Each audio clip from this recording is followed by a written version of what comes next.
It's the gift that keeps on giving. Sasa hata mimi don't be vague. Hata Ocampo, you should not even wait for next week. It should come now. It is not much to who goes to The Hague and who does not go to The Hague. It may seem like a lifetime ago, but the Kenyan cases before the International Criminal Court were never truly dead and buried.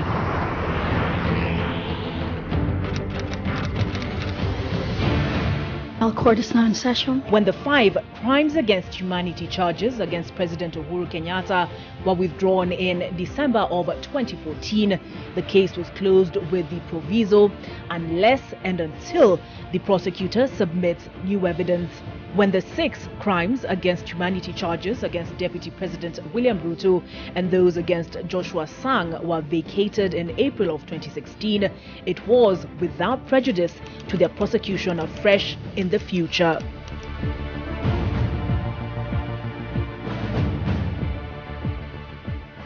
And by waving a white flag at the ICC, Paul Gicheru may as well have flashed red at a charging bull.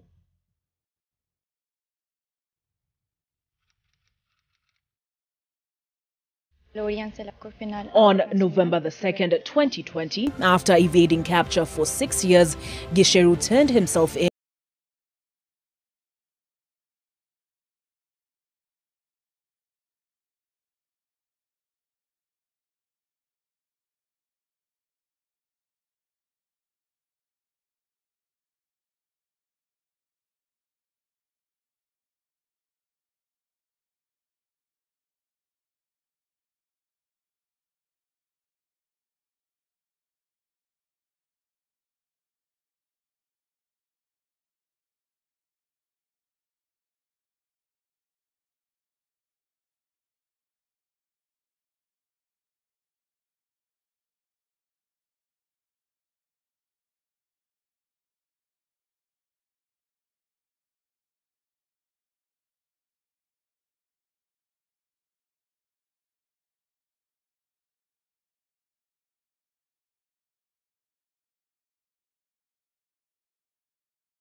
an insurance company to which Mr. Ruto was a shareholder. I, Uhuru Kenyatta. I, William Samoei Ruto. What the pre-trial chamber describes as the common plan began in April of 2013. Let it not be said that I am attending the status conference as the President of the Republic of Kenya. As to the conditions of surrender, I wish to confirm to the court. Armed with millions, Gicheru, as chief agent of the deputy president, the evidence would suggest, got down to the business of undermining the prosecution's case against William Ruto.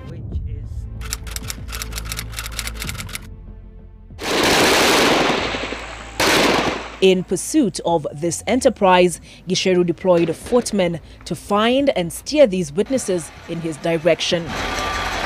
The prosecution calls them intermediaries. They are Philip Koech-Bet, for whom an arrest warrant is outstanding, Walter Osapui Barasa, who also is wanted by the court, and Meshach Yebei, who was abducted on December the 28th, 2014, and found to have died a violent death on January the 2nd, 2015. The pre-trial court noting at the time of the events, Mr. Bet used to work for a human rights organization called Kalenjin Youth Alliance. Violence, which collected testimony from victims of PEV, that is post-election violence. Mr. Barasa was a journalist from Eldoret.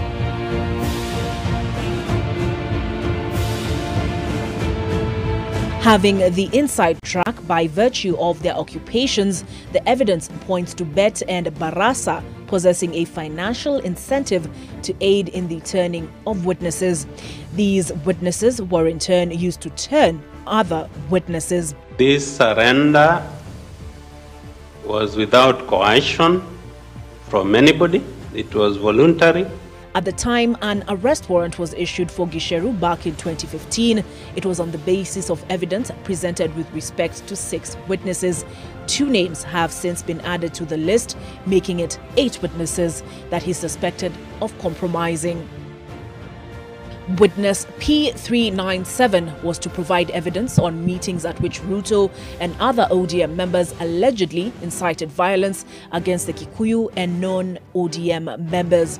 He was offered 5 million shillings to withdraw as a witness, something he confessed to when his loyalties were questioned, and he sought out the prosecutor in fear for his life. He also admitted to introducing witness P516 to Gicheru. Witness P516 was also to provide evidence on incitement to violence by Ruto and other ODM members against the Kikuyu and non-ODM supporters. According to the prosecution, he received 500,000 shillings in a bribe from Gicheru. Witness P613 proved a hard nut to crack and was approached by at least 4 different individuals on 7 different occasions between April and September of 2013. Witness P800 was among those offered money to corrupt witness P613 and was offered 2.5 million shillings in exchange for recanting their testimony. He was to testify on the training of Kalenjin youth. Witness P495 was also among those whom witness P800 was offered money to turn. The trial court in the Ruto Sang case finding, as they did in witness P516's case, that they had been subject to witness interference. He was promised 2.5 million in exchange for withdrawing as a witness. The third witness, P800, was asked to send Gicheru's way P536, and she was offered 1.4 million shillings to withdraw as a prosecution witness. Witness P0274, a PNU supporter, was promised 2 million shillings and threatened multiple times, including at gunpoint. Witness P0274 was introduced to Gicheru by witness P0341, who received 2 million shillings in total from Gicheru and his associates. What I heard is people have started showing resentment in some places, and the witnesses, who later confessed to taking payments to cut the case against Ruto off at the knees, reported being cautioned against making deposits at the bank. So a paper trail could not be established, but they did so anyway, for fear of carrying around wads of cash. I do not intend to admit the charges under Article 65. The case against Gicheru now proceeds to trial and could see him serve 5 years in prison. Whatever allegations that have been made against me, I need to have the full knowledge of those allegations, and whoever has made them, to enable me to respond. As to whether any of this will blow back on Deputy President William Ruto and pose a threat to his freedom, only the future will tell. An innocent person like me to be dragged all the way here, really, is a matter that baffles me. The events described in this report formed the basis for the confirmation of charges, not a guilty verdict, and have been challenged in court by Gicheru's legal team. Olive Barrows, NTV.